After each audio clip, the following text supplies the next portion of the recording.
CES coverage. Sponsored by Luxor Las Vegas.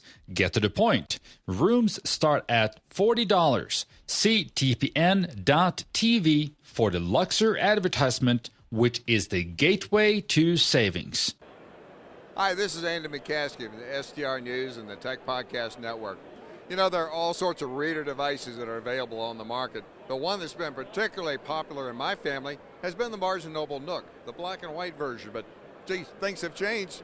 You got color, and why do you have that? Why does that add, or how does that add to the experience? Yeah, when we're looking at the next generation of Nook, we realized that there was a big audience of readers and people who love to read, but love to read lots of different kinds of content.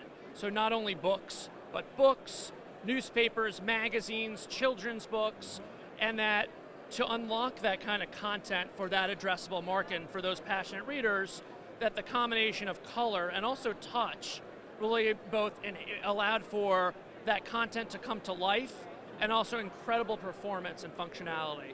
So that was the thought behind developing Nook Color as a LCD backlit color touch reading experience. Yeah. And of course, it's a technology that the battery life is not going to be as good as the e-paper, the black and white. It's 8 hours. Our customers have loved it. However, it's 8 hours of continuous reading and before charge, and that's with your Wi-Fi enabled. So you can do a lot of reading throughout the day. You know, the newspaper in the morning, a magazine in the afternoon, curl up with a book at night without having to charge, and can go days with that. Now, this released in November, and what's been the experience, the track record since that time? Yeah, it's and we just announced this with a press release formally. So the Nook lineup was our best-selling product throughout the holiday season, through the 9 weeks holiday season.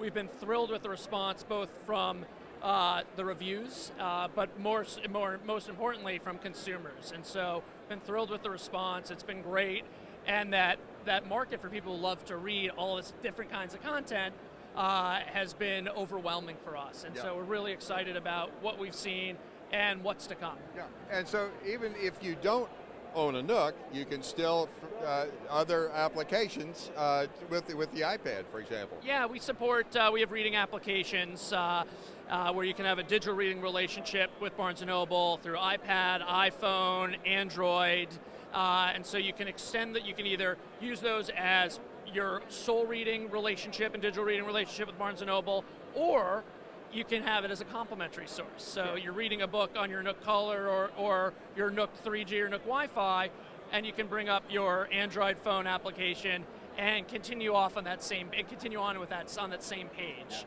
So, Jonathan, if we were having this conversation a year from now, what's new? What's on the horizon in the Nook world? Yeah, I mean, we've been thrilled with the response across the entire Nook family, across our reading applications, and we have nothing new to announce at this time, but we are committed to continuously innovate. And our focus is on reading and then just enhancing the reading experience.